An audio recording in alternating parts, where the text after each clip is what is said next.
அனைவருக்கும் வணக்கம். இந்த வீடியோவில் நம்ம டிஎன்டிஐபிஆர் தினம் ஒரு கேள்வியில் கொஸ்டின் நம்பர் 131 140 வரைக்கும் பார்க்க போகிறோம். சரிங்களா, என்னென்ன கொஸ்டின் கேட்டிருக்காங்க, அதுக்கான ஆன்சர் என்ன அப்படிங்கிறத டீட்டெயிலாக பார்க்கலாம். சரிங்களா, ரைட், ஓகே. கொஸ்டின் நம்பர் 131 பாருங்கள்.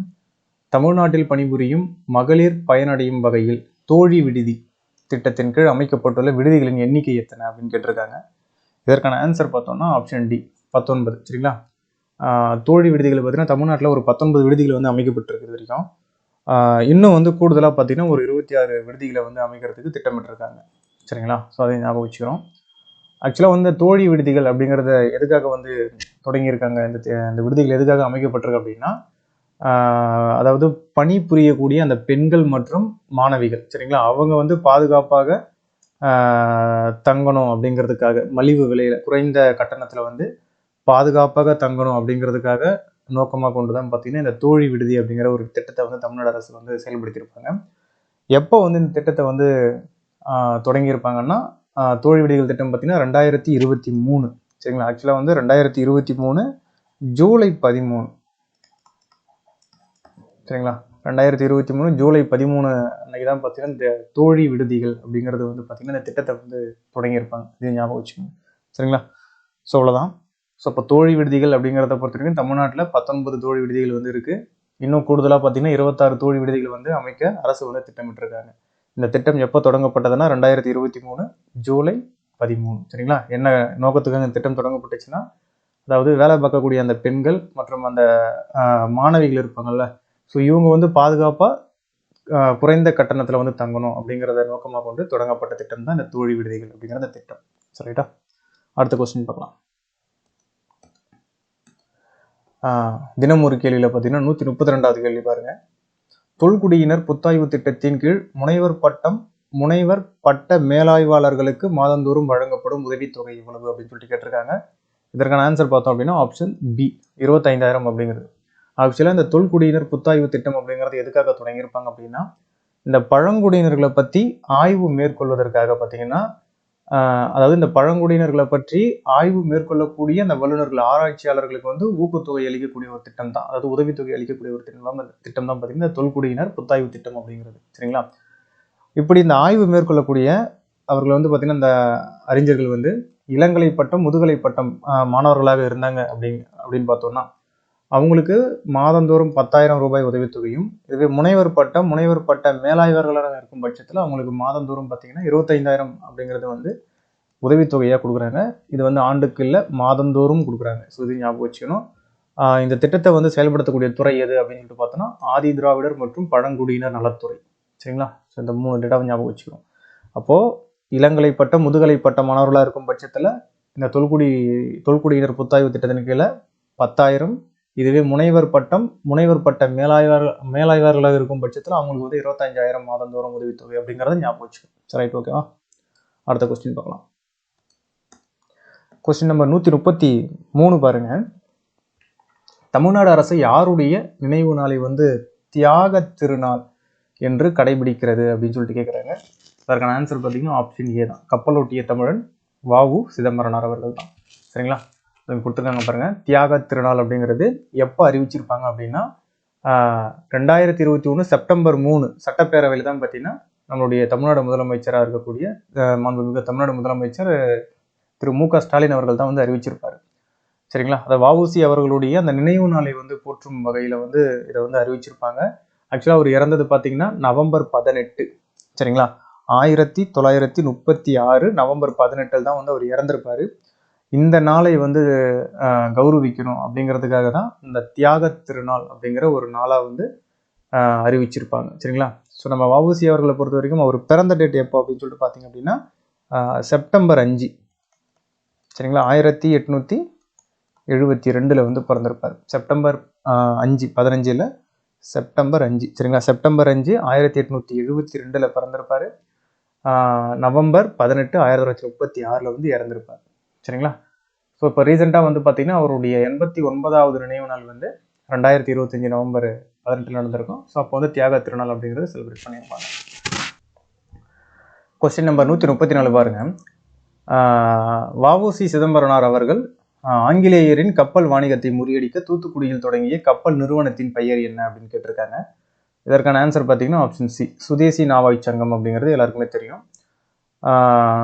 ஆக்சுவலாக வந்து வஉசி அவர்கள் பார்த்தீங்கன்னா ஆங்கிலேயருடைய அந்த கப்பல் வாணிகத்துக்கு போட்டி என்ன பண்ணியிருப்பாருன்னா சுதேசி ஸ்டீம் நேவிகேஷன் கம்பெனி அப்படின்னு சொல்லிட்டு என்ன பண்ணியிருப்பாருன்னா ஒரு நிறுவனத்தை வந்து பதிவு பண்ணி அதை தூத்துக்குடியிலிருந்து கொழும்பு வரைக்கும் என்ன பண்ணியிருப்பாரு, ஓட்டியிருப்பாரு. அதுக்காக ஒரு 2 கப்பல் வாங்கினாரு அப்படிங்கிறத நம்ம படிச்சிருப்போம்.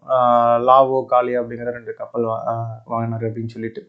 ஆக்சுவலாக வந்து இந்த நிறுவனத்தை வந்து ஒரு பதிவு பண்ணுறதுக்கு மொத்த மூலதனம் அப்படிங்கிறது எவ்வளோ ஆச்சு அப்படின்னா 10 லட்சம். சரிங்களா, 10 லட்சம் அப்படிங்கிறது மொத்த அந்த மூலதனம். இந்த 10 லட்சம் அவர் என்ன பண்ணியிருப்பாருன்னா 40,000 ஷேர்ஸாக வந்து பிரிச்சிருப்பாரு.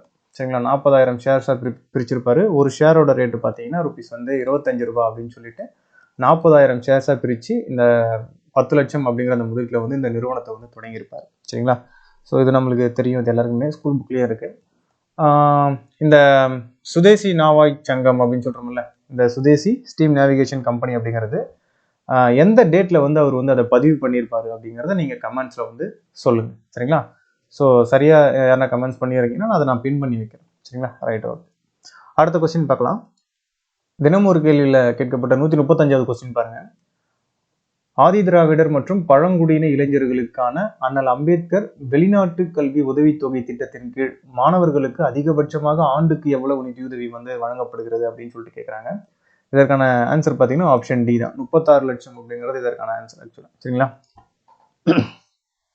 ஆக்சுவலாக வந்து இந்த அண்ணல் அம்பேத்கர் இந்த வெளிநாட்டு கல்வி உதவி தொகை அப்படிங்கிற அந்த திட்டம் வந்து எதுக்காக செயல்படுத்துறாங்க அப்படின்னா, ஆக்சுவலாக இந்த திட்டத்தை வந்து செயல்படுத்தக்கூடிய துறை பார்த்தீங்கன்னா தாட்கோ தான். அதாவது ஆதி திராவிடர் மற்றும் பழங்குடியினர் நலத்துறை அப்படிங்கிற இந்த டிபார்ட்மெண்ட்டுக்குள்ள தான் பார்த்தீங்கன்னா இந்த திட்டம் வந்து செயல்படுத்திட்டு இருக்காங்க.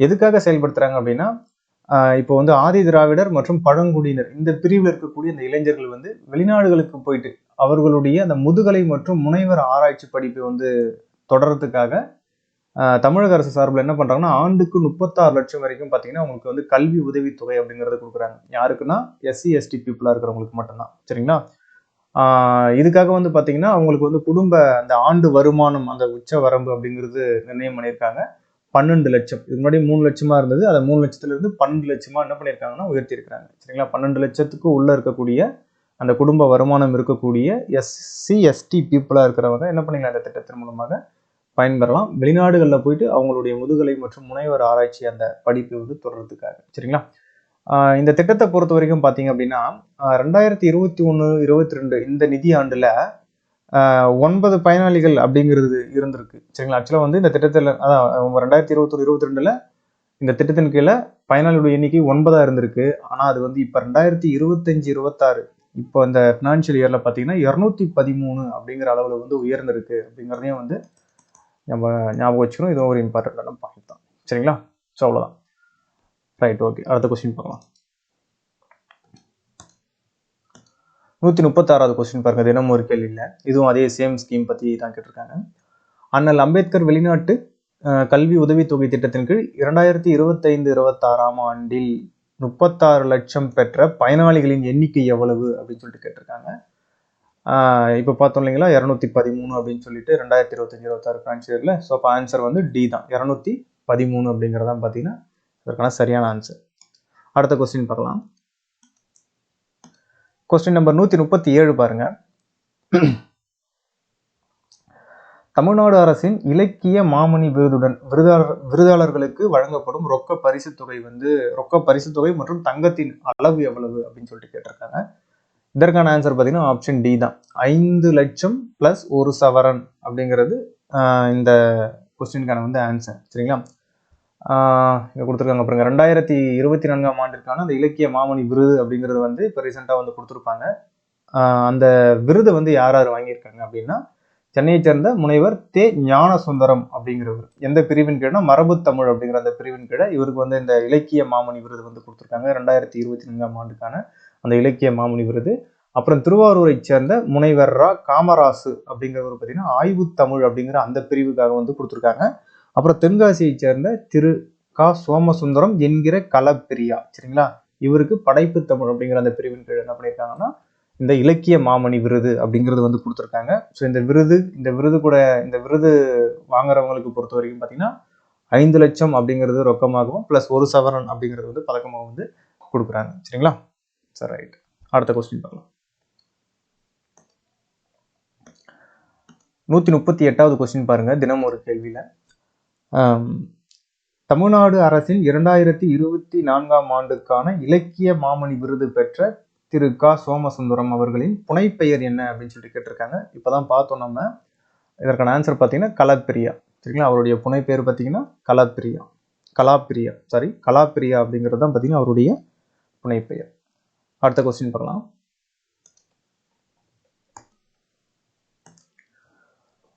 139வது கொஸ்டின் பாருங்க.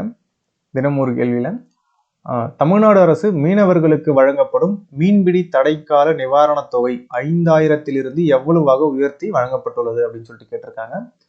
இதற்கான ஆன்சர் பார்த்தீங்கன்னா ஆப்ஷன் டி, 8000 அப்படிங்கிறது வந்து உயர்த்தி வந்து கொடுத்துருக்காங்க. இங்க கொடுத்துருக்காங்க பாருங்க.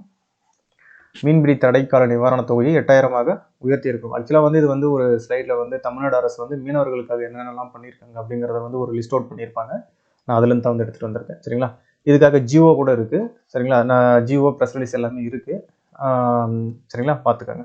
ஸோ இப்போ மீனவர்களுக்கு பார்த்தீங்கன்னா இந்த மீன் பிடிக்கக்கூடிய அந்த தடை காலத்தில் அவர்களுடைய வாழ்வாதாரத்தை வந்து பாதுகாக்கணும் அப்படிங்கிறத அடிப்படையாக என்ன பண்ணியிருக்காங்கன்னா நிவாரணத் தொகை அப்படிங்கிறத அறிவிச்சிருப்பாங்க. இதுக்கு முன்னாடி 5000 அப்படிங்கிறது கொடுத்துட்டு இருந்தாங்க. இப்போ அதை வந்து 3000 உயர்த்தி 8000 அப்படிங்கிறது சொல்லிட்டு அந்த தடைக்கால மீன்பிடி தடைக்கால நிவாரணத் தொகையை வந்து கொடுக்குறாங்க. சரிங்களா? ஸோ ஞாபகம் வச்சு அடுத்த கொஸ்டின் பார்க்கலாம். 140வது கொஸ்டின் பாருங்க. இந்த கொஸ்டின் சரி, ஓகே. மகளிர் சுய உதவிக்குழு தயாரிப்புகளை அரசு பேருந்துகளில் கட்டணமின்றி எடுத்துச் செல்ல அனுமதிக்கப்படும் அதிகபட்ச சுமை மற்றும் தூர வரம்பு என்ன அப்படின்னு சொல்லிட்டு கேட்டிருக்காங்க. சரிங்களா? இந்த மகளிர் சுய உதவிக்குழு அந்த குழு மூலமாக தயாரிக்கக்கூடிய அந்த தயாரிப்புகள்லாம் பார்த்தீங்கன்னா அரசு பேருந்துகளை கட்டணம் இல்லாமல் எடுத்துட்டு போகலாம். அதிகபட்சம் எவ்வளோ வெயிட்டு, எவ்வளோ தூரம் வரைக்கும் அதை கொண்டு போகலாம் அப்படிங்கிற மாதிரி கேட்குறாங்க. அதுக்கான ஆன்சர் பார்த்தீங்கன்னா ஆப்ஷன் டி தான். சரிங்களா? 25 கிலோ 100 கிலோமீட்டர் வரைக்கும் பார்த்தீங்கன்னா கட்டணம் இல்லாமல் கொண்டு போகலாம் அப்படிங்கிறதான் பார்த்தீங்கன்னா இதனுடைய ஆன்சர். சரிங்களா? ஆக்சுவலாக இந்த கொஸ்டின் அவ்வளோ இம்பார்ட்டண்டானு எனக்கு தெரியல. பட் அதில் கொடுத்துருக்காங்க. அதையும் பார்த்தாச்சு. Right okay. மொத்தம் 140 வரைக்கும் வந்திருக்கும்னு நினைக்கிறேன். இந்த வீடியோவில் நம்ம என்ன பண்ணியிருக்கோம்னா 131 140 வரைக்கும் பார்த்துருக்கோம். தினம் ஒரு கேள்வியில் வந்து அந்த TNDIPR செய்தி மக்கள் தொடர்புத்துறை அப்படிங்கிற அந்த டிபார்ட்மெண்ட்டில் தினம் ஒரு கேள்வி அப்படின்னு சொல்லி கேட்டுட்டு இருக்காங்க இல்லைங்களா? அதில் வந்து இது வரைக்கும் நம்ம 140 கொஸ்டின்ஸ் வரைக்கும் நம்ம வந்து பார்த்துருக்கோம்.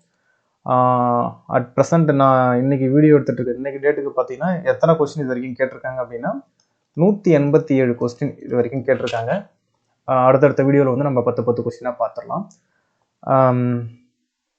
இதுக்கு முன்னாடி வரைக்கும் நம்ம என்ன பண்ணியிருப்போம்னா ஒரு 130 கொஸ்டின் வரைக்கும் எக்ஸ்பிளைன் பண்ணி வீடியோ போட்டிருக்கோமா? அந்த வீடியோட லிங்க்கையும் நான் என்ன பண்ணுறேன்னா இந்த வீடியோட டிஸ்கிரிப்ஷனில் வந்து வைக்கிறேன். சரிங்களா? அதையும் பாருங்கள். நம்ம அடுத்தடுத்த வீடியோவில் பார்த்தீங்கன்னா நம்ம 10 கொஸ்டினாக வந்து நம்ம இதை கம்ப்ளீட் பண்ணிவிடுவோம். சரிங்களா? Right okay. அடுத்த வீடியோவில் பார்க்கலாம். நன்றி.